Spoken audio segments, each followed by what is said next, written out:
Good evening, everyone. We are a few minutes away from 7 o'clock, so I just thought I'd jump in and wait for a few more of our attendees to arrive. But we're looking forward to tonight doing a special club webinar on how to buy house and land with your super. So looking forward to presenting that with my special guest. So like I said, we'll just give a few more minutes and we'll get going.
Hi again. We're just waiting on a few more attendees to arrive. It's great to have you putting aside this time this evening. I'm Catherine from the Property Club and we will get going soon. As I said, we're just giving a few more minutes. It's only 1 minute to 7, but we've got people joining now. So we'll start the presentation shortly.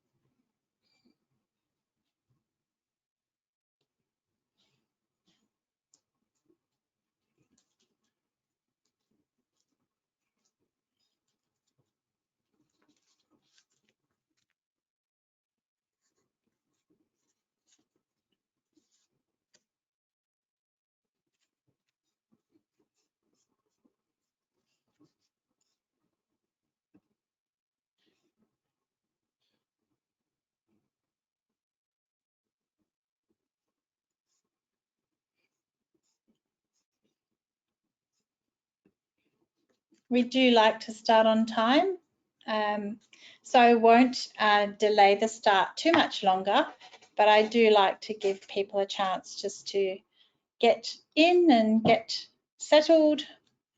We won't go for long tonight. We probably have around 40 to 45 minute presentation, and with some questions could, be here till 8 o'clock. However, feel free to come and go as you please. We would love your attention the whole way through, but we possibly will send a recording anyway.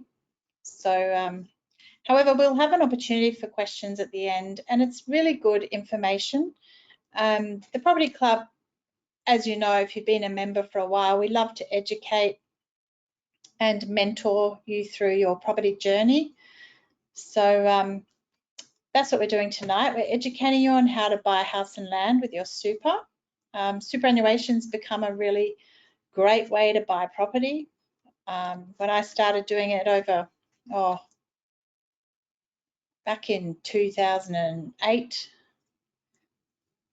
that's like a long time ago, 17 years ago or something, it wasn't the done thing and people were very cautious about it, and they didn't like to do it. There was not many banks that would lend for property in super. So everyone was getting used to it back in those days, but now it's becoming a really popular strategy, and a lot of people are doing it now, and a lot of people have heard about it. So if you've been investing for a while or in property for a while, then you've probably heard about buying property with your super. And if you haven't, well, then you can catch some of our other webinars where we actually show you how to set up your super and buy property. Tonight, this is a little bit different, just showing you how we can convert normal house and land packages to super. So I think without further ado, I will start. We're 3 minutes past 7 now. But anyway, I'm Catherine Doherty. I'm a branch manager and researcher with the Property Club. Kevin Young's there. He's our fearless leader. He started the club over 30 years ago. And we have thousands of members that we've helped to build property portfolios. So welcome to tonight, our special club webinar, how to buy house and land with your super. So Kevin Young, who are we? The Property Club, we're made up of a lot of people who love property. So Kevin started the club 30 years ago. It's free membership for life. A lot of other groups charge you for the privilege.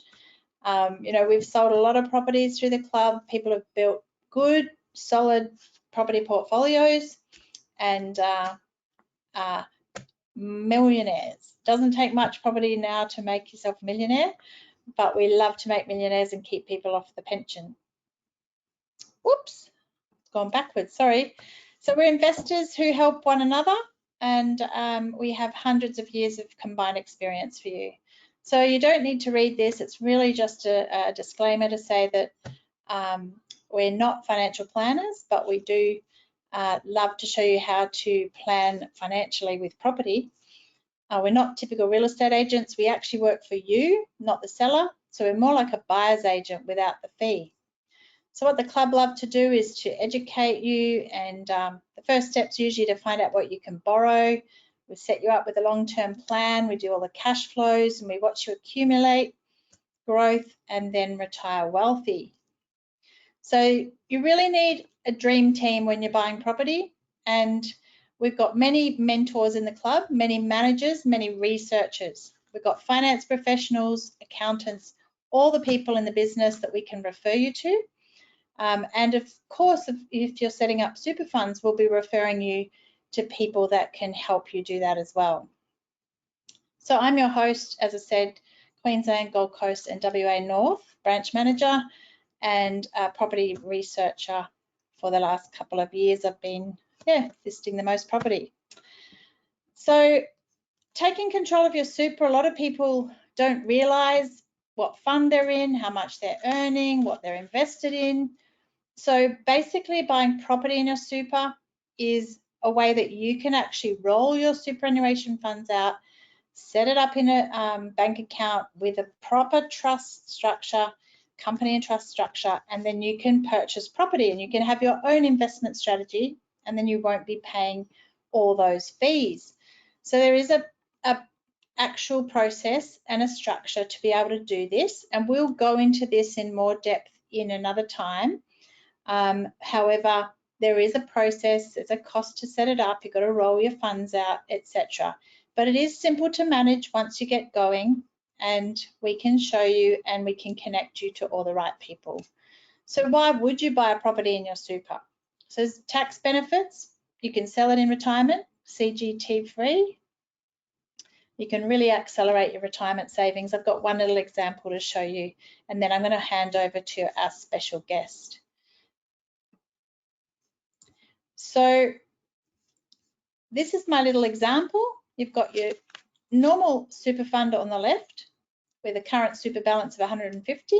Let's just say that grows at 5%. In 10 years, you're going to have 244,000. Now, I haven't put fees or anything like that in here. It's just a very simple, straightforward example.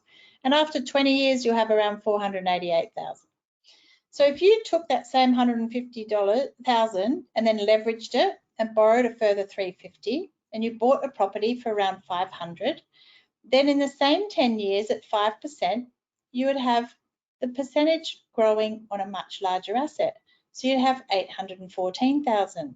And if you took that loan off there, you'd have growth of 464. So it's not double, but it's another couple of 100,000 at least. And then in 20 years' time, if it doubles again, you've got $1.5 or $1.2 million. So that's sort of a strategy, very simple, showing you how if you bought one property in super. So what property type? There's a very specific property type you can buy. It has to be on one part contract. That's the main criteria. So yeah, apartments work, existing properties work. House and land don't normally work because they're on two-part contract. You've got a land contract and a house contract. But this presentation is going to show you how you can actually do a house and land in your super fund. So a lot of people like to do that because house and land is a favourite property type, and we're going to show you how you can own that in your super fund. So without taking up too much more time, I'd love to introduce you to Lisa Thomas. I've had meetings with Lisa, and she's very passionate about what she does. She actually did this herself. She bought a property in her super, a house and land, and she's going to share her own example. She loves it so much that she actually joined the company, and now she works with Supavest. And she is here tonight to show you what she's done and how you can buy house and land in your super. So Lisa, welcome. Oh, thank you so much, Catherine. Look, I really, really appreciate being here. Thank you for the very kind welcome. That's a pleasure. Now I'm just going to share my screen, or share, no, I'm going to make you the presenter so that you can take over from here. So I'm just going to make you the presenter. Okay, here we go. All right. See your screen shortly. Okay, see that now? Let's see that now. Yep. Yep. Start the slideshow. Awesome. Yep. Thank you. Okay. So hi everybody. Look, welcome. Thank you so much for joining me here. So yeah, this session is about how to build new house and land inside a self-managed super fund. Now, as Catherine touched on, previously it wasn't possible. So I'm going to run through how we can actually make that possible for you. Quick disclaimer, of course, everything that I talk about here is not personal advice. It's just very general information. I'm not qualified to give financial advice. We do strongly recommend that you seek the advice of a financial advisor to discuss if anything that we talk about today is suitable for your own personal needs. Now, I just also wanted to touch on the fact when you do get advice, just be really aware, I guess, of the limitations of who you're talking to. Now, understand what they can't advise on, what personal preferences, how they get paid, who pays them. Now, obviously, my bias is property. I'm employed by Supavest, that's how I earn. So, of course, you know, I'm pretty much, you know, camp property. But, you know, just also understand, I believe apparently 80% of financial advisors across the country aren't legally advised to actually advise on property. So just also keep that in the back of your mind as well there. Now, just a little bit about Supavest. So we've been around for about 4 years. We're the brainchild of our managing director, Raymond Hempstead, who is an accountant by trade. And he found out obviously very quickly that there was this little hole in the market whereby, you know, savvy investors wanting to invest in property inside a self-managed super fund were limited to the single part contract purchases as per the SIS Act.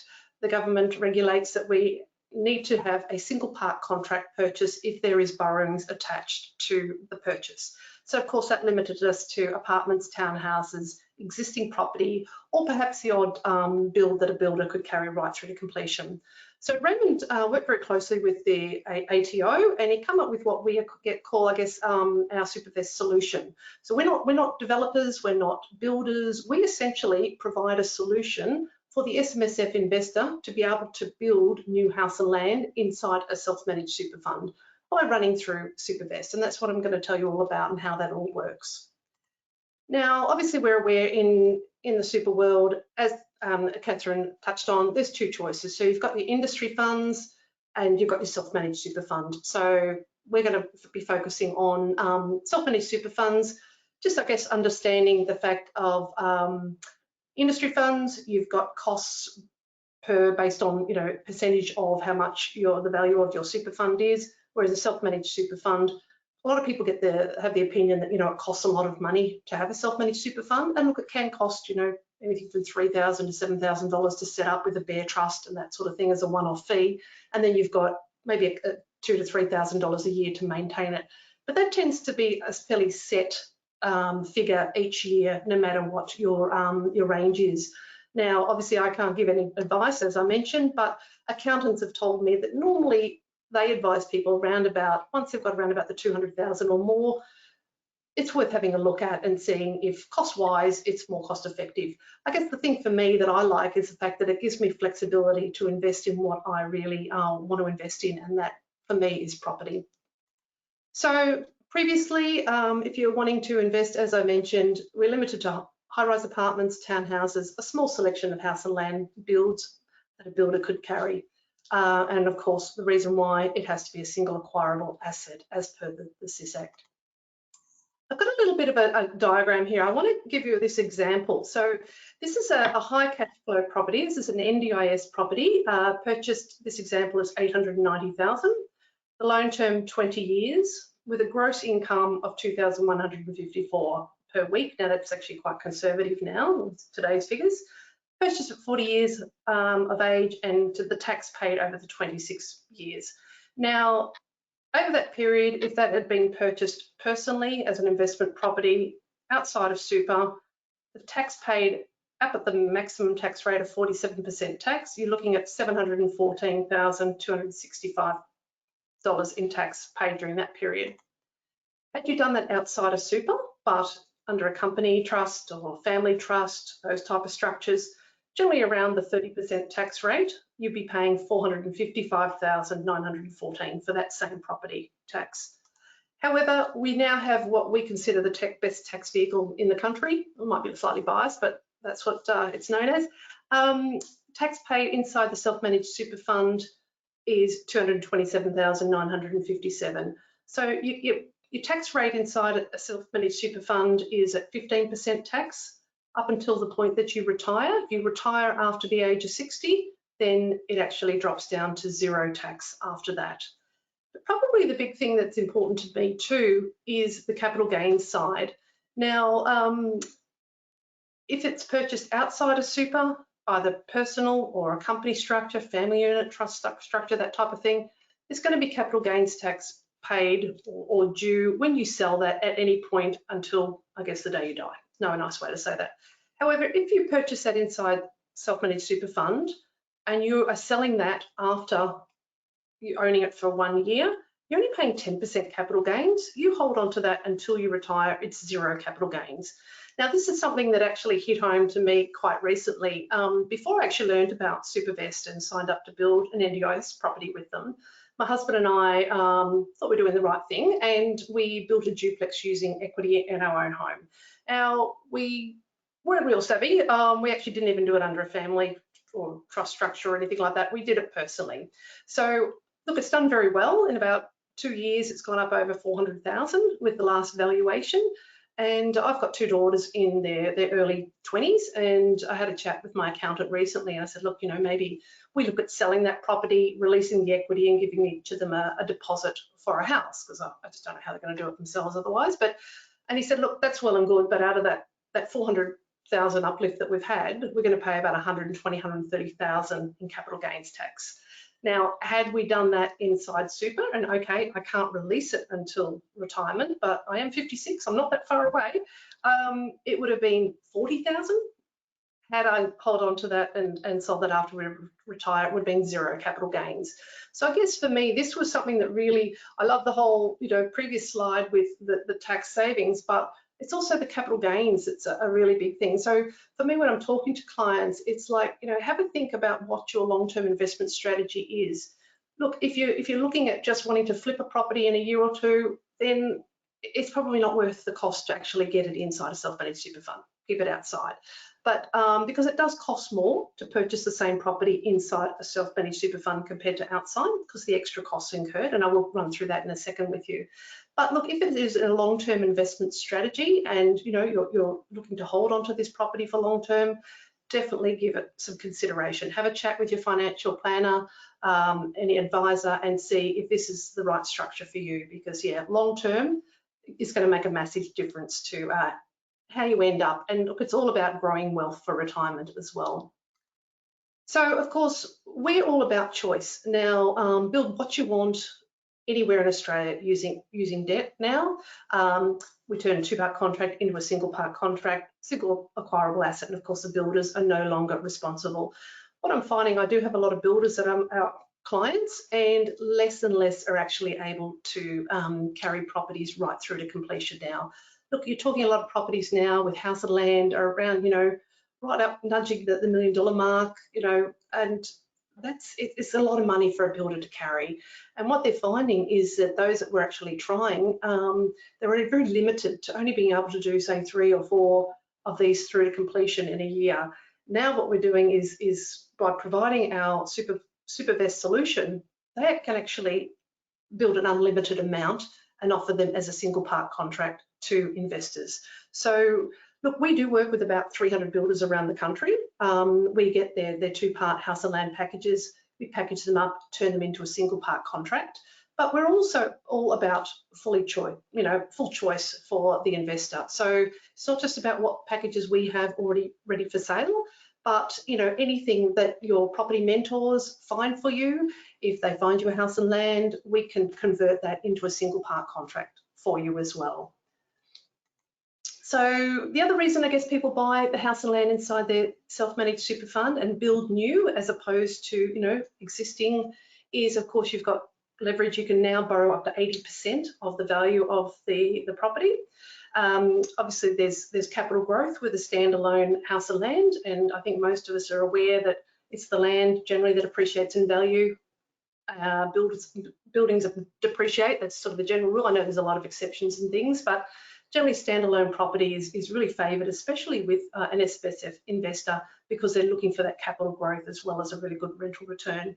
Of course, you can claim depreciation, and new property always, you know, in hot demand for rent, so a good chance that it's going to be higher, you know, higher rent as well, and of course fewer expenses. So you're not buying someone else's problem, and of course no body corporate fees to worry about as well. So how it all works, let me run through this with you. So essentially you decide on the specific builder, the location, what you want to build, and we give you obviously total choice with that investment.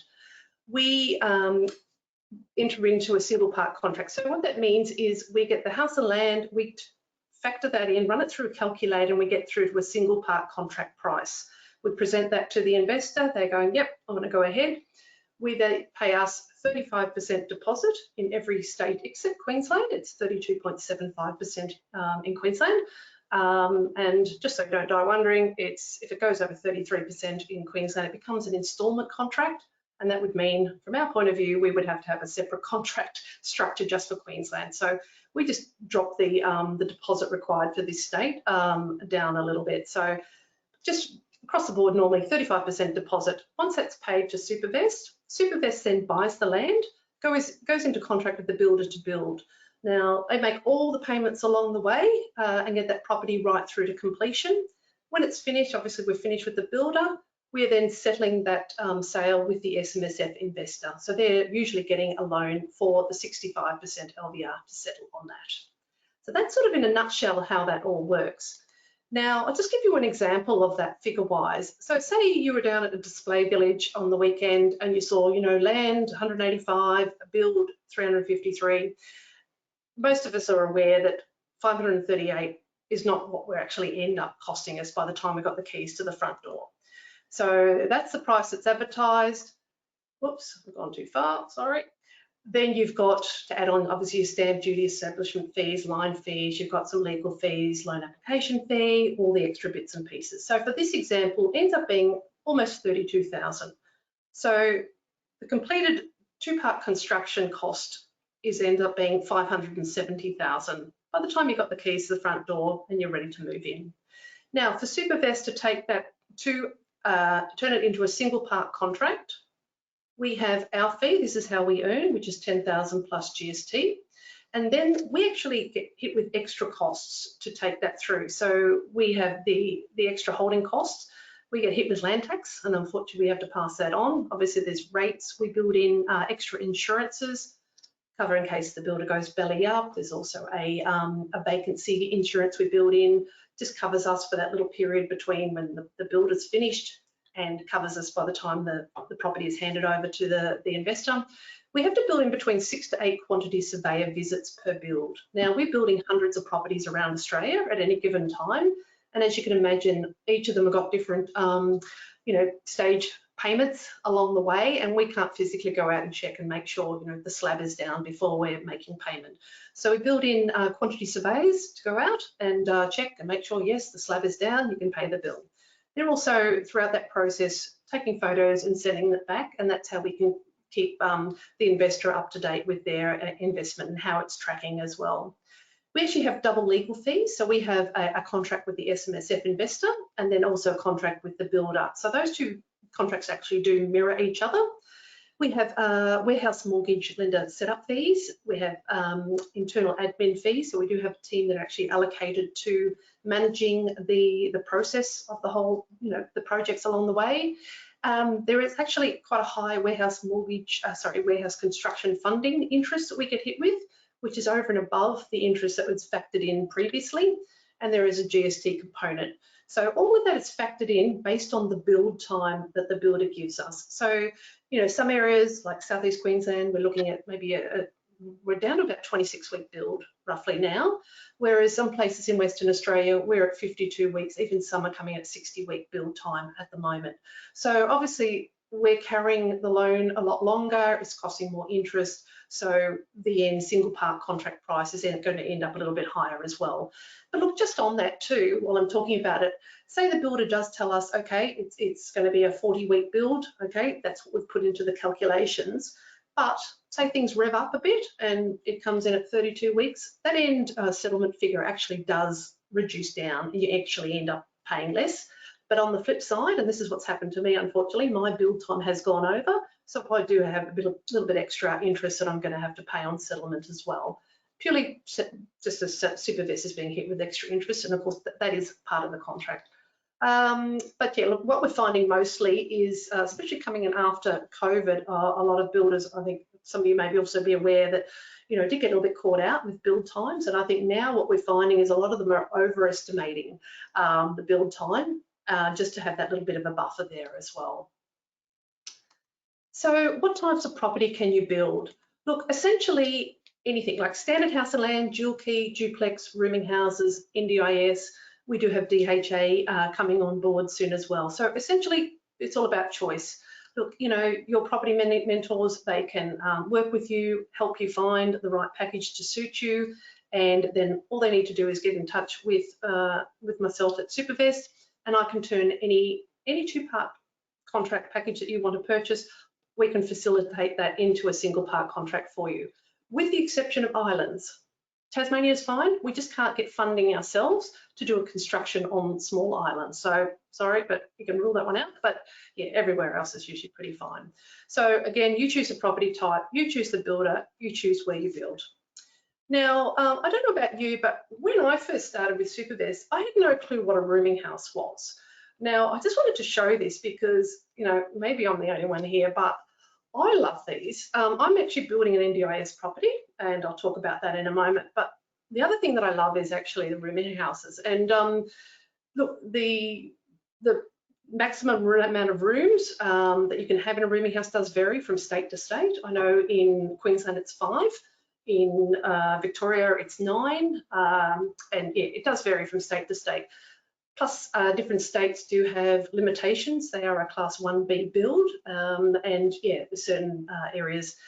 What's very popular with these is in the Brisbane City Council, they have removed the infrastructure charges. So that removes around 100 to 120,000 of infrastructure costs from a build. So these have gone really, really well in Brisbane. But just to let you know what I've just taken a copy of this plan. I've actually just coloured it to make it show you, so you can see essentially a rooming house as opposed to a co-living. So to me, co-living would be, say, a 3-bedroom, 3-bathroom but with communal kitchen, dining, living all together.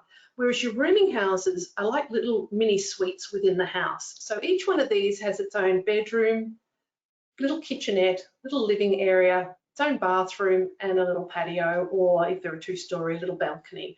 So that's all pretty much self-contained. Now, as a 1B build, it can only have one oven, pretty much dictates what that is. So they do have a communal kitchen here and a little sort of communal living area and a communal laundry. But each of those is essentially a self-contained mini suite. Now, what I love about these is the fact from a tenant's point of view, they can actually take on a lease for just one suite. So gone are the days that they have, someone has to take a lease on a whole property and then try and sublet the bedrooms out. I remember back in the day I had to try and do that. So now they can actually go and just take a lease out on just that property. Also, the rooming houses come with power, water and NBN included, and they come fully furnished as well. So from a tenant's point of view, they love it. They turn up with their linen, they've got a lease just over their own little space, and yes, they've got the communal area that they can mix with other people if they want to, just use the laundry and the main kitchen if need be. But yeah, they've got everything they need there. Now, when we say, there's only the main kitchen has an oven, but they do have in their suites, they do have a fridge, microwave, and a little electric cooktop and that type of thing as well. So cutlery, crockery, you name it, bedside, bed, TV, it's all provided. But from a landlord's point of view, what I like about it is not only are they in hot demand, each of these is actually renting around about the 400 plus a week, depending on the location. Some might be sort of 380, 390, and even some are up to around the 450, depending on the location and the finish and all that. But yeah, each suite is individually rented. So what that means to me as an investor is that if someone does move out, you've only lost actually 1/5 of your rent for that week or two that it takes to actually fill it, as opposed to a normal house that actually, someone moves out, you've lost the whole rental income for the period that it takes to refill that. So I just wanted to show you because, I love these, and I just sort of thought, well, I didn't know about what they were, so maybe someone else doesn't too. Something I'll just quickly touch on here, we do have another product which is called Safe Property, and it's a type of fractionalized investing. Now, look, this is something that your property club, property mentors can certainly help you with as well. Now, what it is, Supavest is actually building high yield NDIS properties. We're actually retaining 65% ownership. And with the remaining 35%, we're selling off 5% shares. Now, these are all standalone properties. So you're not only, you're earning up to 11% net per annum. That's actually quite conservative. We highly expect that's going to go higher. But that is net, and that's paid monthly. But the main thing too is that you actually get your name on the title as tenants in common. Okay, so these can actually be purchased as a share inside or outside super. So it's a fractionalized ownership. You can sell your share at any time, all that type of fun stuff. So really great for people who perhaps maybe just aren't quite there yet to buy a property outright, but want to invest in property, or perhaps you bought one and maybe you've got a little bit kicking around. Because a 5% share at the moment is between, depending on the location, and that between 52, 56,000. I think we've got some new ones coming up at about 65,000, and it's earning up to 11% net. And we've got to say up to, but we have done the figures, and we're pretty sure it's going to go above that. But yeah, definitely have a chat to your property mentors about that, because that's something that they can certainly help you with as well. And that's just an example of one of them. We've just got a couple of shares left in that one there. All right, so what I want to do is I'm just going to tell you a little bit about my own journey. So as Catherine mentioned, I actually started off as a client with Supavest and signed up to build an NDIS property inside my own self-managed super fund. So I did a lot of my own due diligence, as you do. I investigated NDIS, and I was looking for holes because, we've all heard it sounds too good to be true. I was worried about, okay, what if they turn the NDIS off? So I had a little investigate about that. It's been legislated for 20 years. We're roughly about 6 years into it. To get it legislated into Australia, every state in the country had to agree to it. And to have it turned off, of course, every state has to agree to have it turned off as well. But it is here for quite some time. Now, So I was a little bit worried about that, and that was fine. And then I looked into it. It's like, there's some really good rentals to be made, but what if I can't rent it? And I've heard, okay, some people said, oh, don't get into NDIS. It's I've heard of someone who had an NDIS house and they couldn't rent it, or it sat empty, or this or that. So I looked into that as well. And what I found when it first came out, you had some builders that were building houses, putting in some ramps and some grab rails and things, selling them as NDIS properties, but essentially they weren't built to NDIS certification. They didn't get NDIS certification, and without that, they couldn't be rented as an NDIS property. So therefore, they were essentially a house with ramps and grab rails. So they weren't then able to be let. Then the builders were building NDIS compliant homes. So, very, very strict with the compliance. If a door is out by 5 mil or that type of thing, it will not pass, okay? Very strict. Disabled bathrooms, extra wide doorways, high physical support homes have got reinforced ceilings so they can retrofit hoists and things over the bedroom. I'm building a high physical support home. It's also got solar panels with battery backup, intercom in the room. So these are purpose-built houses that are built for the level of care that we're actually aiming for. Now, there is 4 levels of NDIS. So you've got your high physical support, which is one of the top levels, and that's essentially people like paraplegics who, as the name suggests, high physical support. So they need a lot of support there. The next level down is fully accessible. Now, very similar, but these perhaps people who can get around in a wheelchair. And then you've got the next level down, which is improved livability. This tends to be more cognitive dysfunction, perhaps not necessarily people in wheelchairs. You've got a 4th, and I put it over on the side because it's called robust. Now, as the name suggests, it is actually a tougher build of house, but it's also for mental health patients. Now, I put it over to the side here because quite often with these guys, high physical support can house fully accessible, can house improved livability people. They can all live in that same style of house. With your robust, they need a really tough build. It's thickened plasterboard, it's got special features just in case it's going to be damaged. But also the fact that quite often it's not very common for 2 robust participants. So the renters in the NDIS space are called participants. So it's not common for 2 of them to actually be able to live together. Look, occasionally you might get some. So quite often with a robust build, you'll get maybe a 2-bedroom catering for 1 participant and a carer. Or occasionally we're getting some hybrid builds come through that are 3-bedroom, 3-bathroom catering for 2 participants of maybe an improved livability or 1 robust person and a carer. So that sort of just gives you a little bit of, I guess, an idea with that. But so I just went off on a little tangent then, but just sort of giving you a bit of an idea of the different levels. Now, as of the 1st of July last year, the government actually reassessed the accommodation rate that they set for participants. So essentially what rates they're going to pay for accommodation. Now, what happened is quite a lot of this went up around about 40%, so it was quite a big increase, but also they made a few changes. Now, the high level, high physical support is around about, and look, it is variable because it depends on their level of disability and what they're assessed at. It also depends on the location of the property.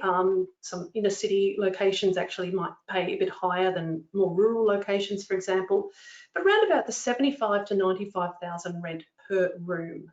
Now, what they also did though, 1st of July, they said we're going to increase it, but those figures are based on 2 or less people sharing a house. So if there's 3 or more, the per room rate will drop. Now, I'm building a 4-bedroom, 4-bathroom that caters for 3 participants and a carer. But look, it actually makes sense, the changes that the government's made, because when you think about it, you've essentially got 2 people who don't know each other trying to live in a house. Now, in my example, 4-bedroom, 4-bathroom, it's only got the 1 shared living area. But what we're finding now with the 3-bedroom, 3-bathroom for 2 participants, where you would have that extra bedroom, is now a 2nd living area, and that just makes a lot more sense to me. But what I want to show you, I'm just going to jump out of my slides here for a little bit. I'm actually going to show you my actual true figures. And I'll just jump onto here. Now, can you see my own NDIS journey? Is that coming up on your screen? I hope. Okay, so this is the property that I purchased. Now, it's just over 2 years ago. I bought it at a very good time.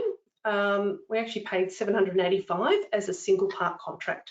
Now, to get that as a single part contract, it did cost me $55,000 more to purchase inside super with Supavest compared to outside with their fee and all the extra costs.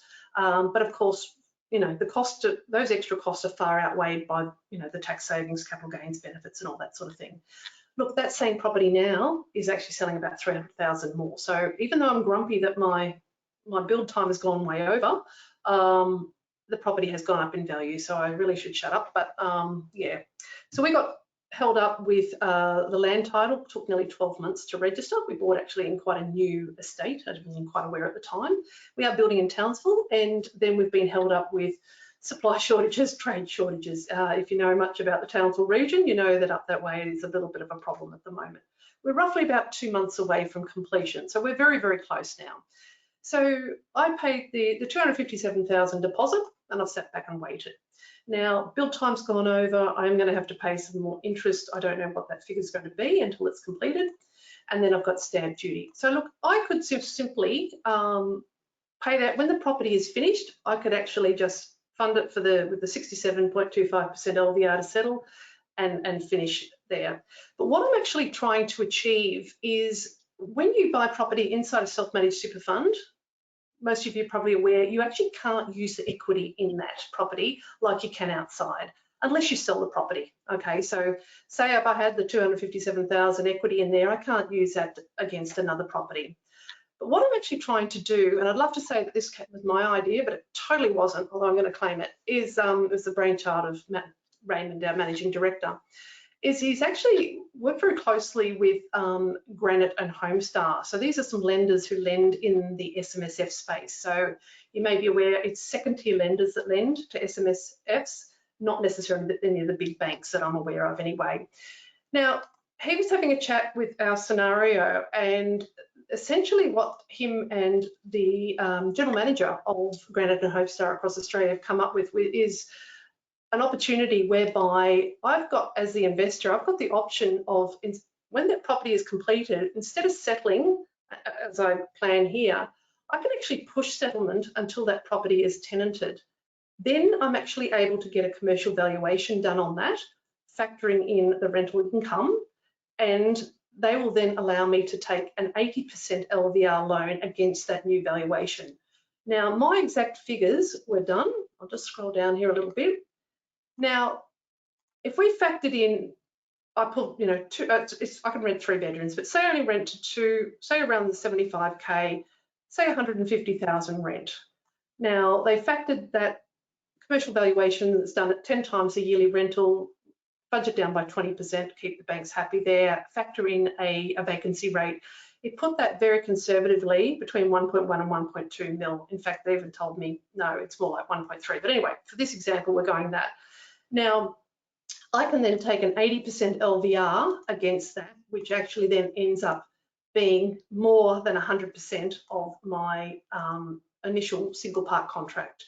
Now, I don't necessarily want to borrow above that, but I want to be able to try and borrow the full amount, then freeing up my original deposit of $257,000 back into my self-managed super fund to do it again. Now, that is the only time that I can release equity, if you like, because I actually don't technically own it at that point. All right, so I've paid the deposit to Supavest, and then if I'm able to borrow 100% of my one-part contract to settle with them, that deposit I've paid Supavest just goes straight back because it actually hasn't purchased the property, and that's to do that. And look, just because I'm into oversharing here, these are just my figures that I've roughly calculated out. So if based on, you know, it could go higher. I know we've got some NDIS properties at the moment that are in very high demand areas, are looking at anything between 180 to 209,000 at this stage. I factored in about 8% interest. My SDA provider, so that's like a property manager that looks after not only my property, but also they're the ones that find the participants. They also help the participant with their carers and that type of thing as well. 12.5% management fees for them, and I've budgeted about 10 grand for rates and insurances and bits and pieces. Now, the other thing too, now this scenario, just while I think of it, this actually applies to rooming houses as much as NDIS. Any of the high yield properties, the likes of Homestar and Granite in particular, actually have a Supavest NDIS rooming house lending package. And they're actually able to do this scenario. So, you know, if this is something that interests you, just be very careful. You've got to get the right valuations. You've got to do it right. There's a few little criteria. It's got to, the build time has to go over 12 months for some reason. And yes, it's got to be, you know, we get it tenanted, get the commercial valuation done, and then we're actually able to achieve this. Now, this all works on paper. I am Exhibit A for the company. Now, they're trying like mad to say, for goodness sake, will you get that property finished? Because I want to achieve this, so we've got a real living example. I do, you know, within the company that we can say, yes, it does work. Everyone's saying it does, it should do, but yeah, we would like to actually be able to say, hey, we've got someone who's been able to achieve this.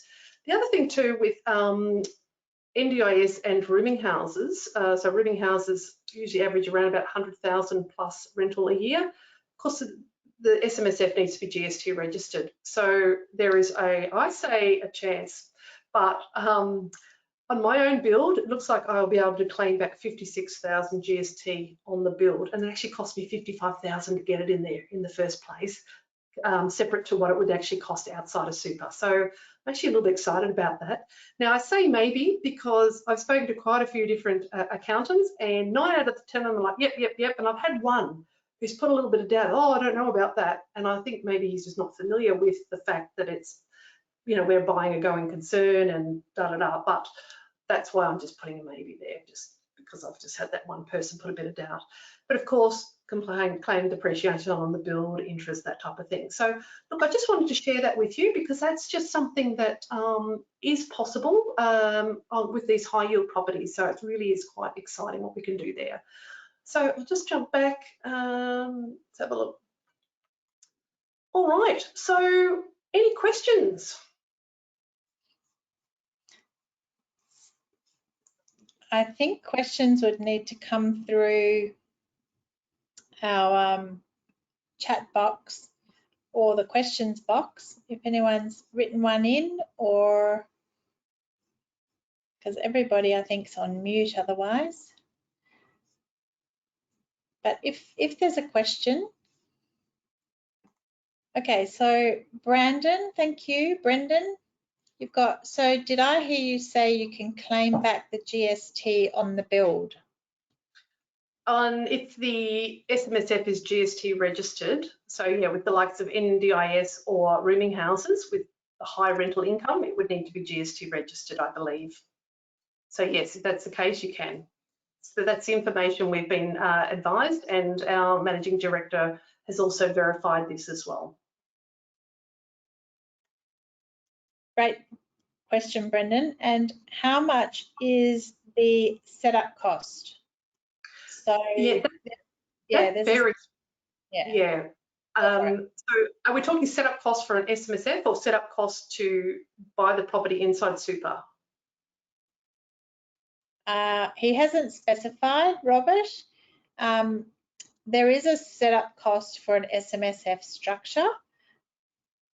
I think he means the whole SMSF, yes. So there is a cost. We can talk more about that with you, but probably around 3,000 to 5,000, depends who you use.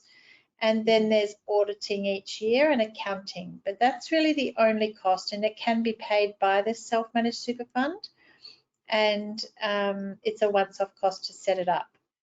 Yeah, I think my running costs per year are about $2,500, including the auditor. But yeah, you're dead right. We've got, including a bare trust and everything ready to actually, if there's borrowing obviously attached to it, we need a bare trust as well set up. And look, anything from say, 4,000 up to 6,500, 7,000. And that includes setting up your bank account, rolling over your funds for you, everything, your corporate trustee, everything needed, ready to go. Yeah.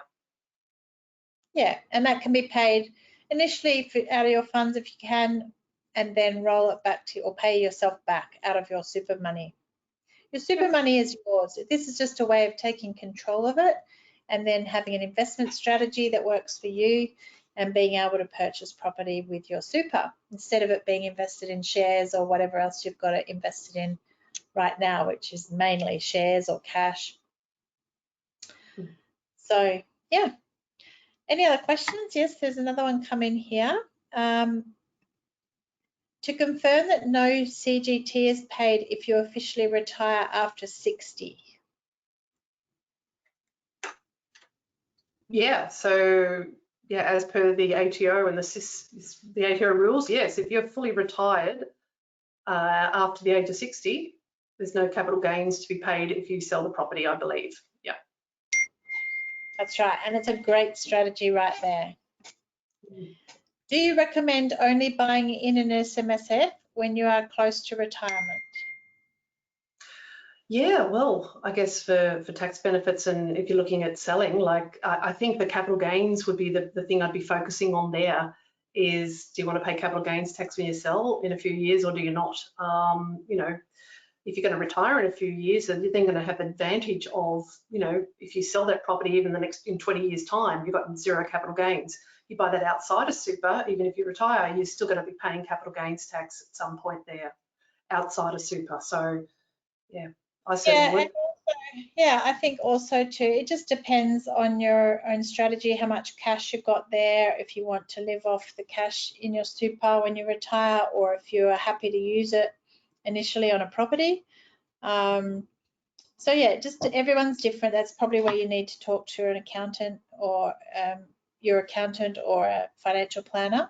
But we can talk a bit more about strategy going forward, or with your mentor, Kurt. Hope that helps. Yeah, it depends what your long-term investment strategy is. You know, are you looking to grow wealth for retirement? How much time do you have? You know, are you looking at buying, you know, building up a property portfolio? You want to hold on for long term. You want to sell it, you know, and be able to free up the funds. So, you know, sometimes with my duplex scenario, I'm thinking, oh, I bought it in the wrong place, but then not really, because I've actually got freedom with that. I can actually sell that, but with the other. So, you know, I've got that. And as I said, it's not that far away from retirement. So, you know, I haven't got that far to hold on to it if I want to free it up. But I've got the best of both worlds, I think, there. Yeah, thanks, Lisa. So there's another question here. What is the minimum super amount needed to think about use in SMSF? I might just answer that. Look, they used to say 250. You know, you can probably do it for 200. You might even be able to do it for 150. It depends on the purchase price of the property. And also there's other strategies if you don't have quite enough that you can actually lend to your super. And some people don't know about that, but you could actually lend some of your own equity to your super fund if you've got a bit of a shortfall. You have it on a proper minuted note and strategy and part of the strategy. So yeah, happy to help with that. But yeah, let's just say 200 is a great number. Yeah. How can I find out more about the safe housing investment strategy? So Dominique, we can chat more about that. Also, I have Roger Galway in the Property Club who can help you with that also. But yeah, go back to your property mentor and ask them specifically about that, and then we'll be able to help you. Got quite a few questions and we're running out of time, but I've got a couple more here. How quickly does it rent? So I'm just wondering, Cam Stevens, are you talking about the NDIS? Are you talking about the rooming house? What are you talking about? But honestly, there's such a rent demand at the moment that most homes rent very quickly, even if it's just a straight house and land package. You might just build a 4-bedroom house, and there's a high demand as long as we're putting that in the right location, not out in whoop whoop where no one wants to live. But no, it'll rent quickly. And the same with the rooming houses. You know, so many single people in the world, even dual properties with a 2-bedder or a 1-bedder. So many single people that need a place to live. And these are really desirable properties because they're part of a home in a street. They're not like in an apartment block. So they rent really well. I've been selling dual properties for over 10 years and have very good experience with renting them quickly. With the, yeah, in regards to NDIS, if that was the question, look, they can take longer. They can take 2 or 3 months because yeah, there is a bit of paperwork and stuff to actually find the right participant, because as you've got to understand, you're fishing in a smaller pond essentially, you know, compared to the general rental market. But the ways to mitigate that too is actually to engage your SDA provider quite early in the build. Now, I actually got excited thinking my house is going to be built in 6 months, and I engaged my SDA provider way early. So he's almost like family now. We've talked that much leading up to this completion of my build. But once he gets that completion date, he actually is starting to look for participants now, see who's around. He is in contact with the SIL providers, the people who are hands-on with the participants, and he already knows who's looking, who's waiting, and he starts to do that work. So there is ways to actually be able to mitigate that wait as well. Yeah, thanks, Lisa. There's a couple more questions, but I might just have to finish up there. But if you have a question, please reach out to your property mentor. We like to keep things on time, and we really value your time as well. But yeah, I'd just like to thank you for coming tonight, and your property mentor will be in touch, even if you're not sure of who they are. But the club have a series of property mentors, and we are someone who will answer all your questions, source the property for you, do your cash flows, detailed information so you can make sure you're buying the right property, whether it's an NDIS, whether it's a rooming house, whether it's a house and land or an apartment, whatever it is, we'll make sure you're buying the right thing for your budget and for your strategy. And if it's cash flow you need, well, definitely one of these high yielding properties is a great answer for that. We've got the right lenders, the right people to refer you to. But tonight I'd encourage you, the first step always is to complete one of our cashback forms. It's basically your financial information. And if you can see on the bottom of your panel there, the handouts, a CB form, that's actually the cashback form there. So you can always just click on that, which will open up for you, and you can complete that and then send it back either to me or to your property mentor, and we can find out what your capacity is. So there is a section on that form that shows you, or that asks what your super balances are. So if it's your husband and your wife, or you can actually have up to 4 people in a super fund. So if you don't quite have enough money yourself, you might get together with other people. So you can put 4 people in a super fund, 4 members in a self-managed. Anyway, 6, I think. Yeah, it's up to Pardon? yeah, it's up to 6 now. You can have. Oh, is it? Oh, yeah. Wow. Yeah, Yeah, so right. it's becoming very popular now. So yeah, there's maybe some changes that I wasn't aware of, but we can definitely find all the right information for you. And Lisa, you've been so helpful tonight. Thank you so much for coming. And Thank you so much for having me. I enjoyed it. Yeah, no, I'm sure we'll have more interest, and we'll have inquiries, and we'll be able to help people to put property in their super. Yeah, So, absolutely. Yeah, if Supavest can help, discuss it with your property mentors, and yeah, we can work together with you through them. Absolutely. that's awesome. All right, well, if anyone has any questions they want to ask me, my email's on the screen there. Otherwise, like I said, your property mentor is your first port of call, and they'll be helpful. So without further ado, if you've got nothing else to say, Lisa? No, look, thank you. All the best with your property journey. It's exciting. I love it. And yeah, I hope we can help you with yours. Thank you so much for inviting me along. Really appreciate it. Thanks so much. Have a great evening, everyone. We'll be in touch. Thanks. Bye now. See you, everybody. Bye. Bye.